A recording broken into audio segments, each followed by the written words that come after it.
Et bonjour, un petit avis rapide sur les deux autres films que j'ai vus aujourd'hui après The Right Stuff que je viens juste de commenter. J'ai regardé ces deux-là, j'avais déjà vu les quatre premiers parce que celui-là c'est le cinquième de Transformers. J'avais déjà vu les quatre premiers il y a une semaine ou deux, j'attendais de recevoir le cinquième que j'avais jamais vu. Donc c'est un bon film d'action, ça envoie de la patate, il y a des effets sonores, il y a l'image, qualité d'image 10 sur 10, il y a nickel, pas un seul grain de tout le long du film. Pour ça, c'est un plaisir pour les yeux. L'histoire, bon, c'est le cinquième Transformers, on ne s'attend pas à de la folie, mais ça reste correct. Pour moi, c'est un 5 sur 10. Donc voilà, l'histoire, bon, je ne vais pas trop en parler parce que de toute façon, il n'y a pas grand chose à dire là-dessus. C'est un Transformers, ils essayent de retrouver.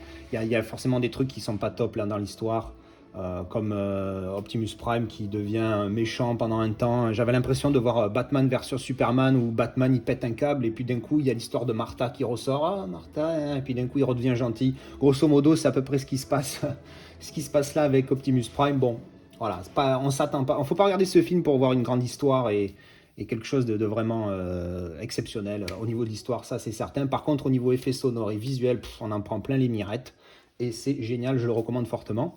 J'ai enchaîné avec Bumblebee, qui est le sixième dans la chronologie, mais qui est une préquelle du premier Transformers, puisque c'est donc l'histoire de Bumblebee. C'est un petit peu comme les Star Wars Solo et Rogue One, c'est les Transformers Story.